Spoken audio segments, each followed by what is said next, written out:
DSC preparation కి మిగిలిన తక్కువ సమయాన్ని డిఎస్సి 2024 యాప్ లేదా DSC2024.com తో జాబ్ ని సాధించండి. ఉత్తర భారతదేశాన్ని వణికించే బిష్నోయ్ గ్యాంగ్ పాకిస్తాన్ కే వార్నింగ్ ఇచ్చింది.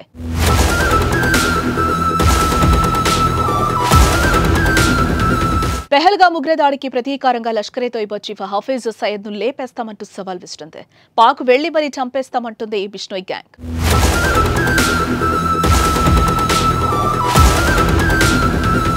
లారెన్స్ బిష్నోయ్ కానీ భారతదేశంలోనే ప్రపంచానికి కూడా పరిచయం అక్కర్లేని పేరు. పంజాబీ సింగర్ సిద్ధు మూసేవాలా హత్యతో వెలుగులోకి వచ్చి మహారాష్ట్ర మాజీ మంత్రి బాబా సిద్దికీని లేపేసి లారెన్స్ బిష్నోయ్ గ్యాంగ్ డేంజరస్ గా మారింది.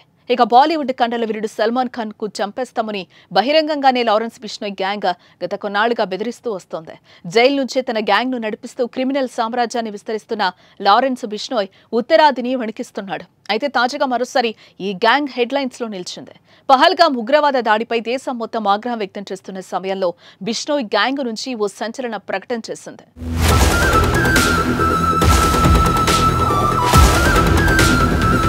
ఉగ్రదాడిలో 26 మందిని చంపడాన్ని తీవ్రంగా ఖండించిన బిష్నోయ్ గ్యాంగ్ ప్రతీకారం తీర్చుకోవాలని ఉద్దేశాన్ని వ్యక్తం చేసింది. బిష్నోయ్ గ్యాంగ్ తమకు 1,00,000 మందితో సమానమైన వ్యక్తిని చంపుతామని పాకిస్తాన్ను బెదిరించింది. 26/11 ఉగ్రదాడి సూత్రధారి లష్కరే తోయిబా చీఫ్ హఫీజ్ సయద్ ను లేపేస్తామని అర్థం వచ్చేలా హఫీజ్ సయద్ ఫోటో పైన రెడ్ ఇంకితో ఎక్స్ మార్క్ గుర్తువేసి సోషల్ మీడియాలో పోస్టు చేసింది.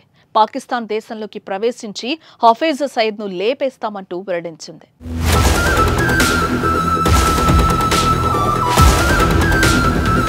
పదేళ్లుగా జైల్లో ఉంటూనే ఇంటర్నేషనల్ గ్యాంగ్ ని తయారు చేశాడు. ప్రస్తుతం లారెన్స్ కింద దాదాపు 700 మంది షూటర్లున్నారని సమాచారం.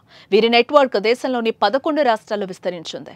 భారత్లోనే కాదు విదేశాల్లో కూడా బిష్నోయ్ గ్యాంగ్ సభ్యులున్నారని టాక్. గతేడాది కెనడాలో సిక్కు వేర్పాటువాది హర్దీప్ సింగ్ నిజ్జర్ హత్యకు గురయ్యాడు. ఈ హత్యను భారత స్పై ఏజెన్సీల కుట్రగా కెనడా ఆరోపించింది. భారత నిఘా సంస్థల అధికారులే లారెన్స్ బిష్నోయ్ కి కాంట్రాక్ట్ ఇచ్చి తన గ్యాంగ్ తో హత్య చేయించారని ఆరోపణలు చేశారు. లారెన్స్ కు దేశభక్తి ఎక్కువ.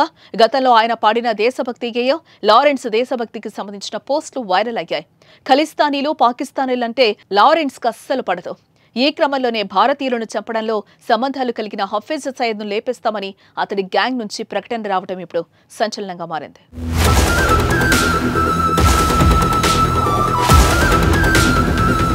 2008 ముంబై బాంబు పేలుళ్లకు ప్రధాన సూత్రధారి హఫీజ్ సయద్. భారత ప్రభుత్వం హఫీజ్ కోసం చాలా ఏళ్లుగా వెతుకుతోంది. అమెరికా వాంటెడ్ జాబితాలో సయీద్ కూడా ఉన్నాడు. ఏప్రిల్ 22న పహల్గామ్లో 26 మంది పర్యాటకులను ఉగ్రవాదులు కాల్చి చంపారు.